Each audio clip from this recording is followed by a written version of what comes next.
Hello and welcome back to our channel Coursology Hub. मैं आपका mentor Sindhu Jha. जैसा कि हमने आपसे वादा किया था कि हम 21 डिसेबिलिटी को लेकर के आएंगे और हर एक डिसेबिलिटी का एक सेपरेट वीडियो बनाएंगे। उसी क्रम में हम अपना पहला वीडियो लेकर के आपके सामने आ गए हैं, जिसका नाम है पार्किंसंस डिजीज़। तो दोस्तों, आपको पता होगा कि ये डिसेबिलिटी में 21 नंबर पे आता है। तो हमने इस सीरीज़ को उल्टा चलाया है ताकि जितने भी लेटेस्ट अभी डिसेबिलिटी ऐड हुई है डिसेबिलिटी के सेक्शन में, तो वो आपको नई चीज़ें पहले मिले और हम पूरा 21 का 21 सेक्शन पूरा लेके आएंगे। ठीक है, और कुछ बात कर लेते हैं पहले वीडियो को चालू करने से पहले। तो आपको जैसा कि मेरा नाम तो पता ही है, सिंधु झा। इस वीडियो को हम टोटल 3 पार्ट में लेकर के आने वाले हैं, क्योंकि एक पार्ट में लाना थोड़ा पॉसिबल नहीं था, क्योंकि वीडियो बहुत लंबी हो जाती और उसको फिर एडिटिंग और आप लोगों को देखने के लिए भी थोड़ी परेशानी हो जाती। तो टोटल इसके 3 पार्ट आने वाले हैं। फर्स्ट पार्ट ये है, इसके बाद सेकेंड पार्ट और फिर थर्ड पार्ट। ठीक है, तो चलिए ज़्यादा देर ना करते हुए स्टार्ट करते हैं। परिचय। पार्किंसंस रोग एक ऐसी बीमारी होती है जिसमें मस्तिष्क का हिस्सा कई वर्षों के दौरान क्षतिग्रस्त होता जाता है। एक क्रमिक मनोवैज्ञानिक बीमारी है। तो याद रखिएगा कि क्या होता है कि पार्किंसंस रोग में हमारे माइंड के अंदर बहुत करोड़ों सेल्स होते हैं। ठीक है, उन करोड़ों सेल्स में से क्या होता है कि कुछ सेल्स जो होते हैं, जैसे उम्र हमारी बढ़ती जाती है उसके हिसाब से कुछ सेल्स हमारे क्षतिग्रस्त हो जाते हैं। क्षतिग्रस्त होने के बाद क्या होता है कि वो फिर हमारे शरीर के अंदर, बॉडी के अंदर रिफ्लेक्ट करने लगते हैं। ठीक है, तो ये कैसी बीमारी होती है? ये एक मनोवैज्ञानिक बीमारी है। ठीक है, आपके पेपर में क्वेश्चन आ सकता है कि इनमें से कौन सी मनोवैज्ञानिक बीमारी है, या ये आ सकता है कि पार्किंसंस रोग किस प्रकार की बीमारी है। ठीक है, यानी कि ऐसे आएगा मनोवैज्ञानिक बीमारी है, जैविक बीमारी है, ठीक है, या शारीरिक बीमारी है, इस प्रकार से आएगा। तो ये कैसी बीमारी है? ये एक प्रकार की मनोवैज्ञानिक बीमारी है। आई होप कि आप इसके परिचय से पूरी तरह से परिचित हो गए होंगे। तो चलिए आगे बढ़ते हैं अगले स्लाइड में। कौन प्रभावित होता है? यानी कि मनोवैज्ञानिक बीमारी है और पार्किंसंस रोग से कौन कौन से लोग प्रभावित हो सकते हैं। तो लक्षण नंबर 1, लक्षणों के शुरू होने की औसत उम्र लगभग 60 वर्ष होती है। हालांकि 20 में से लगभग एक मामले में ये 50 से कम उम्र के लोगों में पहली बार विकसित होते हैं।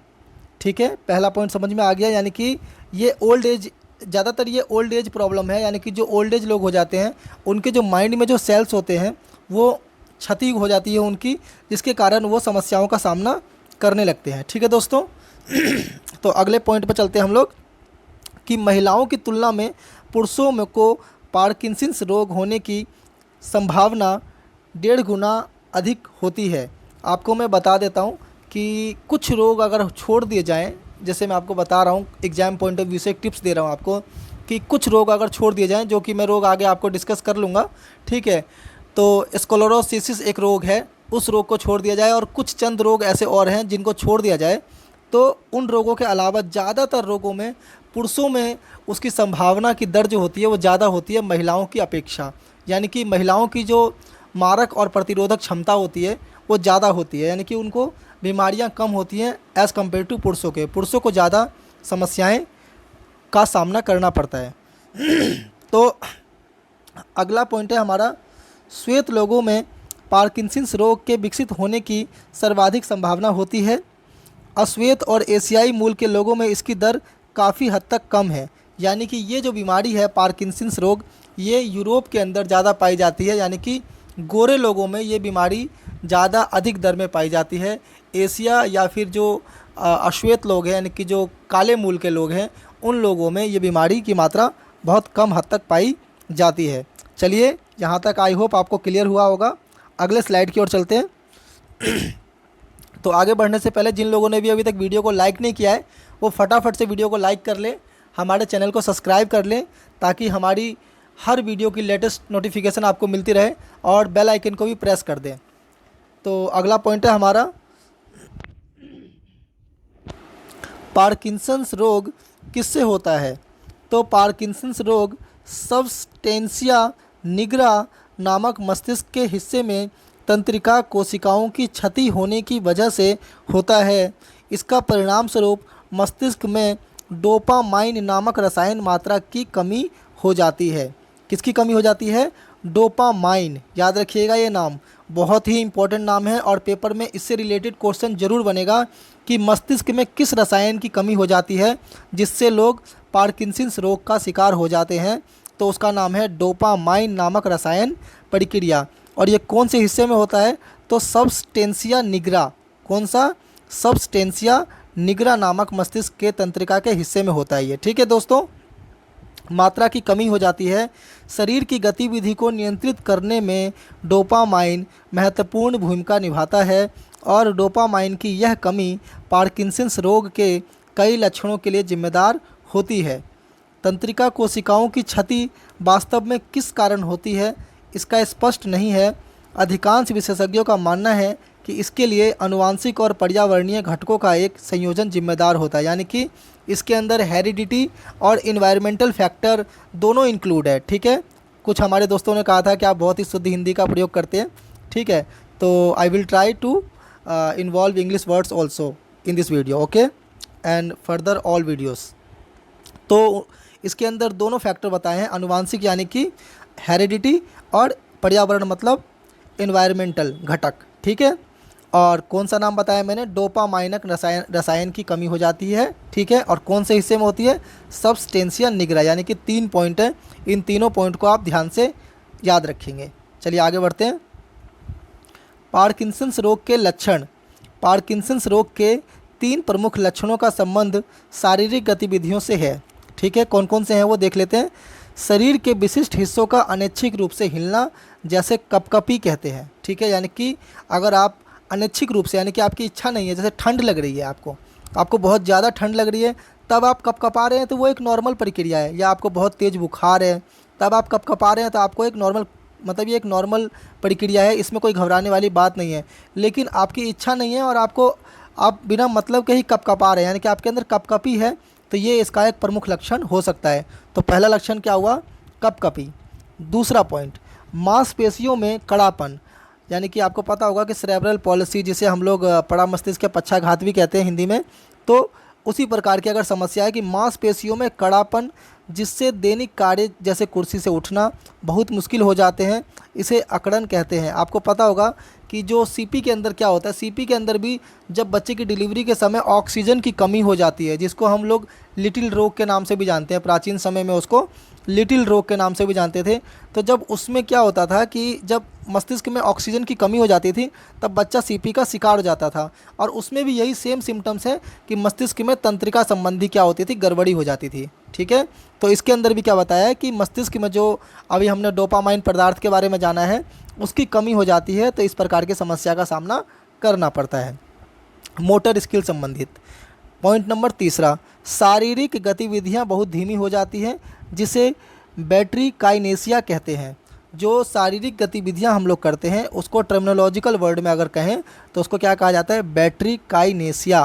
तो आपसे पूछा जा सकता है कि बैटरी काइनेसिया क्या होता है, बैटरी काइनेसिया किससे संबंधित होता है, ये किस प्रकार की क्रिया है? तो ये एक प्रकार का मोटर वर्क, यानी कि हमारा जो फिजिकल मोटर वर्क होता है, ठीक है, तो ये उस प्रकार की एक प्रक्रिया है बैटरी काइनेसिया। ये जो मैं वर्ड आपको बोलता हूँ, ठीक है, तो इस वर्ड को आप लोग ज़रूर याद रखें, ताकि ये देखिए ये जो लिखा हुआ है वर्ड बैटरी काइनेसिया, ठीक है, तो इस वर्ड को आप लोग ज़रूर याद रखें। ठीक है दोस्तों, क्या कहते हैं? बेडी काइनेसिया। ये वर्ड ज़रूर याद रखिएगा कि जो भी मोटर रिलेटेड एक्टिविटी होती है, यानी कि शारीरिक गतिविधियाँ होती है, उसे बेडी काइनेसिया कहते हैं। मैंने आपको सर्कल भी कर दिया है, इसको याद रखिएगा। चलिए तो आगे चलते हैं। पार्किंसंस रोग से ग्रसित एक व्यक्ति कई दूसरे लक्षणों का भी अनुभव कर सकता है जिनका संबंध गतिविधियों से नहीं होता, यानी कि नॉन मोटर लक्षण। यहाँ पर थोड़ा सा मैं नॉन मोटर और मोटर रिलेटेड लक्षण के बारे में बता देता हूँ, सिंपल सी लाइन में, सिंपल भाषा में एकदम। नॉन मोटर एक्टिविटी वो एक्टिविटी होती है जिसमें हाथ और पाँव संबंधी कोई भी एक्टिविटी नहीं होती। ठीक है दोस्तों, ये आंतरिक क्रियाएँ वगैरह होती हैं। और मोटर रिलेटेड एक्टिविटी होती है जिसमें हाथ और पैर का भरपूर मात्रा में इस्तेमाल होता है। उदाहरण के लिए चलना फिरना, हाथों के द्वारा कोई चीज़ उठाना, फेंकना, पकड़ना, ये सारी मोटर रिलेटेड एक्टिविटी होती है। और नॉन मोटर रिलेटेड एक्टिविटी नीचे दिए गए एग्जाम्पल देखते हैं। नंबर 1, अवसाद। ठीक है, अवसाद का मतलब होता है चिंता में आना, तनाव में आना, डिप्रेशन में चले जाना। ठीक है। नंबर 2, दिन में उनादी उनीदापन होना, यानी कि किसी काम में मतलब आलस्य आना और मतलब बिल्कुल मतलब कंसंट्रेशन ना बन पाना किसी चीज़ के प्रति। और तीसरा point dysphagia, very very important, निगलने में कठिनाई। तीसरा पॉइंट बहुत इंपॉर्टेंट है, ध्यान से देखिए। डिस्फेजिया, कई बार क्वेश्चन पूछ लिया जाता है, डिस्फेजिया किससे संबंधित समस्या है या डिस्फेजिया किस प्रकार की समस्या है, तो आपको सीधा लगा देना है, निगलने संबंधी, चबाने संबंधी कठिनाई डिस्फेजिया होती है। ठीक है, तो डिस्फेजिया निगलने संबंधी कठिनाई। चलिए आगे बढ़ते हैं वीडियो में। लक्षण, तो जिन लोगों ने भी अभी तक वीडियो को लाइक नहीं किया है, फटाफट से वीडियो को लाइक कर दीजिए, चैनल को सब्सक्राइब कर लीजिए। और जिन लोगों को भी हमारा काम अच्छा लग रहा है, स्पेशल एजुकेशन में लग रहा है कि सर अच्छा काम कर रहे हैं, तो चाहे तो आप अपने सोशल मीडिया प्लेटफॉर्म पर हमारे वीडियो को शेयर भी कर सकते हैं।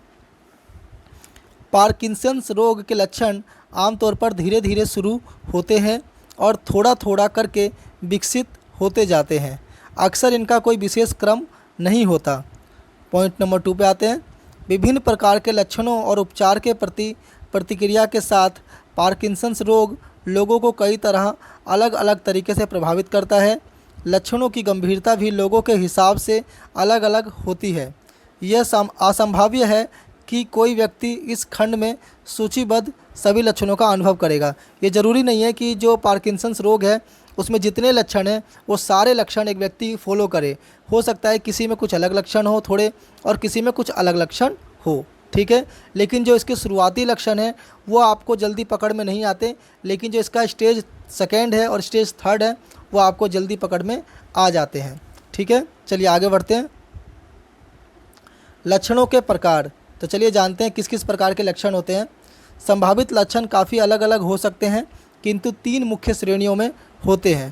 पहला, शारीरिक गतिविधियों को प्रभावित करने वाले लक्षण जिन्हें मोटर लक्षण कहते हैं, ठीक है। यानी कि मैंने आपको बता ही दिया, मोटर लक्षण मतलब हाथ पैर संबंधी लक्षण। नंबर 2 पॉइंट, मिजाज, सोच और व्यवहार को प्रभावित करने वाले लक्षण जिन्हें न्यूरोसाइकेट्रिक लक्षण कहते हैं, जो मैंने आपको बता दिया था पिछले स्लाइड में, जो था अवसाद से संबंधित समस्याएं, अवसाद, चिंता, है ना, एंजाइटी, इस तरह की समस्याएं। तो मिजाज, सोच और व्यवहार को प्रभावित करने वाले लक्षण जिन्हें न्यूरोसाइकेट्रिक लक्षण कहते हैं। आपके स्वचालित तंत्रिका तंत्र, आपको स्वचालित कार्यों जैसे सांस लेना, मूत्रोत्सर्ग को नियंत्रित करने वाला, तंत्रिका तंत्र को प्रभावित करने वाला, जिन्हें स्वचालित दुष्क्रिया ऑटोनॉमिक डिसफंक्शन के नाम से जाना जाता है। याद रखिएगा, इस प्रकार की जो क्रिया होती है, कौन कौन सा, सांस लेने की क्रिया, ठीक है, मूत्र त्याग करने की क्रिया, ठीक है, इसको क्या कहते हैं, ऑटोनॉमिक डिसफंक्शन। ऐसे टर्मिनोलॉजी आप ज़रूर याद रखें अपने माइंड में, क्योंकि इस तरह की चीज़ों को ही घुमा करके थोड़ा पूछा जाता है। चीज़ें बहुत इजी होती हैं, बस उसको थोड़ा कॉम्प्लिकेटेड करने के लिए क्या करते हैं, क्वेश्चन को थोड़ा घुमा देते हैं, ठीक है। चलिए आगे चलते हैं हम लोग। सामान्य मोटर लक्षण, ठीक है। 3 लक्षण सबसे सामान्य मोटर लक्षण होते हैं। पहले की बात कर लेते हैं हम लोग। पहला है कपकपी। सबसे सामान्य शुरुआती लक्षण होता है अनियंत्रित ढंग से शरीर का हिलना, जिसे कपकपी कहते हैं। आमतौर पर कपकपी हाथ या भुजा में शुरू होती है। सबसे पहले कहाँ चालू होती है, हाथों के अंदर या भुजाओं के अंदर होती है। हाथों के आराम की मुद्रा में होने पर इसके होने की अधिक संभावना होती है, और मरीज के तनावग्रस्त, चिंतित या थके होने पर यह अधिक स्पष्ट हो सकती है। हाथ का उपयोग होने के दौरान आमतौर पर कपकपी कम हो जाती है, ठीक है। कपकपी का मतलब यह नहीं होता कि आपको निश्चित रूप से पार्किंसंस रोग है। कपकपी अन्य बीमारी का भी लक्षण होती है, और आमतौर पर यह एक हानि रहित स्थिति के कारण होती है, जिसे अनिवार्य कपकपी भी कहते हैं। ये ज़रूरी नहीं है कि कोई आदमी अगर कपकपा रहा है तो वो इस रोग से मतलब इस रोग का ही उसके अंदर सिम्टम है। हो सकता है उसको बुखार हो, मलेरिया हो, है ना, और दूसरे रोग भी हो सकते हैं, उसको टाइफाइड हो सकता है।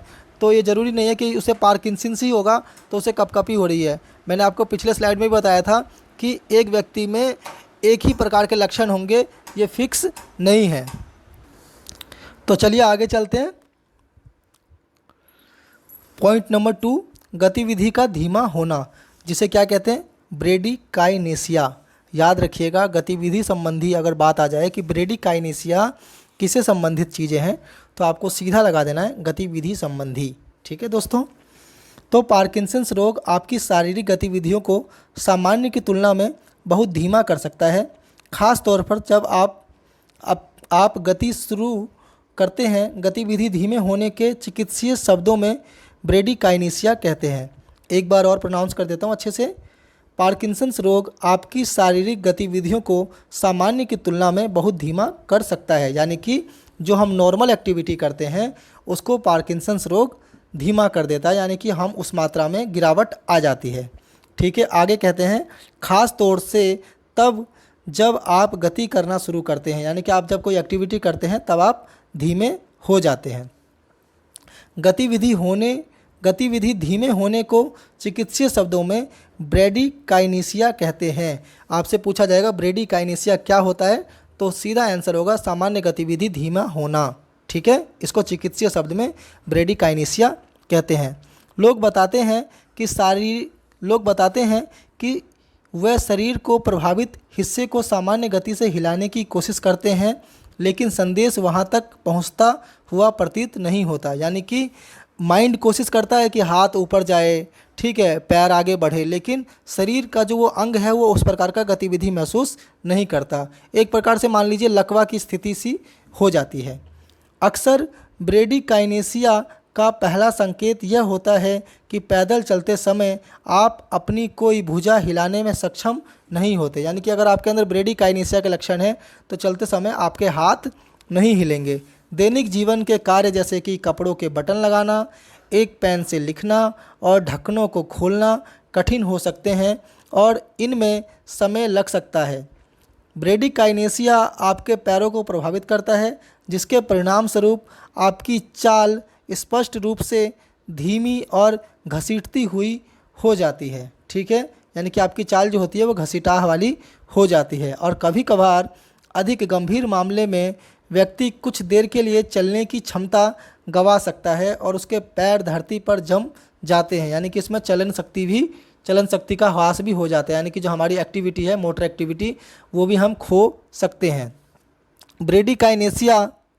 ब्रेडिकाइनेसिया चेहरे और आवाज़ को भी प्रभावित कर सकती है, यानी कि जब आपके जो मोटर एक्टिविटी को प्रभावित करेगी तो इससे आपकी आवाज़ और चेहरे के हाव भाव भी प्रभावित हो सकते हैं, जिससे चेहरे की सामान्य अभिव्यक्तियों को ह्रास होता है और व्यक्ति की झपकियां भी सामान्य से कम हो जाती हैं। यानी कि जो आंखों को झपकाते हैं वो गतिविधि भी आपकी कम हो सकती है।